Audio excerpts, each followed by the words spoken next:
신성권 작가입니다.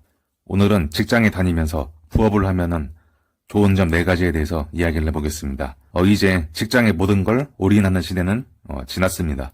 물가는 오르고 직장 월급에만 의존해서는 더 이상 우리가 원하는 그러한 이상적인 미래를 맞이할 수 없게 되었죠. 그리고 경제적인 문제를 떠나서 이제 사람들이 이제 점차 개성화되고 자기만의 색깔을 가지게 되면서 이제 같은 조직에 속해 있더라도 다른 미래를 그리는 사람들이 예전보다 많아졌습니다. 이 부분은 더 설명하지 않아도 공감하실 것이라고 봅니다. 이 영상의 요지는 이겁니다. 어쨌든 자신만의 길을 가는 건 좋다. 그리고 그 길에서 성공하는 것은 아주 좋은 일이죠. 하지만 함부로 모험을 하지 말고 직장 생활을 병행해라. 이게 이 영상의 요지입니다. 자기가 지금 재능에 대한 투자라든가 아니면 사업을 한다든가 이렇게 투잡을 뛰고 부업을 하고 있는데 이게 어느 정도 성과가 나온다 싶으면 직장 본업을 그만두고 여기에 몰빵하는 게 더 낫지 않을까 고민하시는 분들이 많을 텐데 저는 함부로 직장을 그만두지 말고 계속 다닐 것을 권유합니다. 지금부터 직장에 다니면서 부업을 하면 좋은 점 4가지를 설명드리겠습니다. 그 판단은 여러분들께 맡기겠습니다. 첫째, 직장에 다니면서 성공을 도모하면 경제적 안정감으로 심리적 위축에서 벗어날 수가 있습니다. 사실 이게 가장 중요하죠.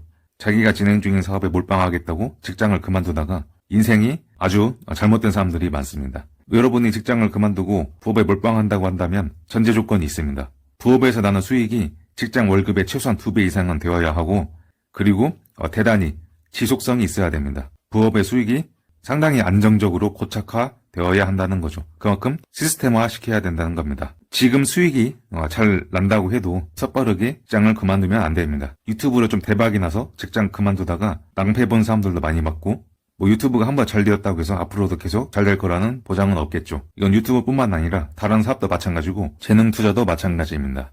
그리고 좀만 생각해보면 직장과 부업을 평생 병행하는 것도 그렇게 나쁜 선택은 아닙니다. 예를 들어서 여러분이 직장에서 실수령으로 월급 300 정도 받는다고 해봅시다. 그리고 여러분이 부업으로 한 300 법니다. 그러면 총 600을 버는 거죠. 그리고 시간이 흐르면서 직장 연봉은 계속 오를 테고 여러분들의 부업 수익도 점차 안정화되면서 오를 겁니다. 이런 식으로 실수령액 월 1000만 원 이상이 되는 거죠.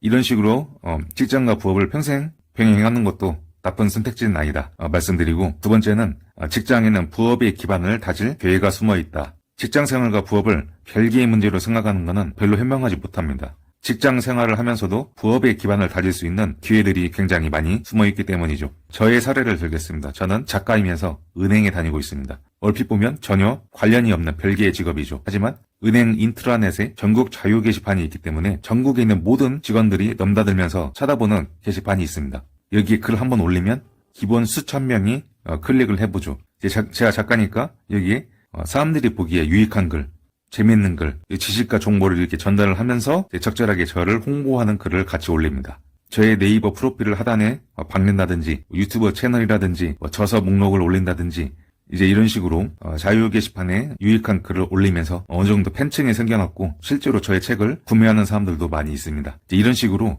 직장에서도 부업을 살릴 수 있는 다양한 길이 있으니까 그 기회를 잘 찾아보시기 바랍니다. 셋째, 자신의 객관적인 사회적 위치를 파악하는 데 도움이 됩니다. 직장에는 계급이 있죠. 그리고 그 계급에 따라서 사람들을 대우하게 됩니다. 하지만 여러분들이 사회생활을 해봐서 알지만 사내 직급과는 별개로 돈이 많다거나 직장 밖에서 사회적 영향력이 있는 사람들은 직급에 상관없이 사람들이 하는 그 대우가 달라집니다.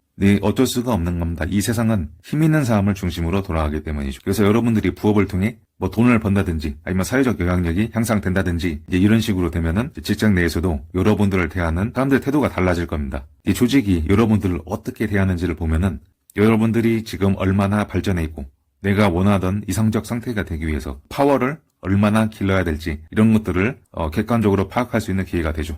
넷째, 직장에 다니면 메타인지가 증가해서 객관적 자기인식이 훨씬 수월합니다. 이 사람은 자기 혼자 뭔가를 도모하면 자기 자신에 대한 객관적 평가가 좀 떨어집니다. 인간은 누구나 자기 자신에 대해서는 후하게 평가하는 경향이 있습니다.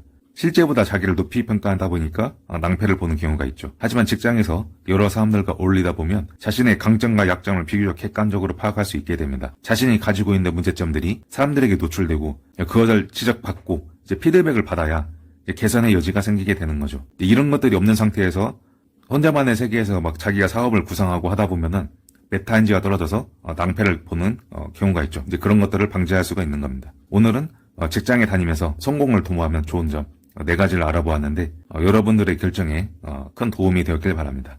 감사합니다. 신성건 작가였습니다.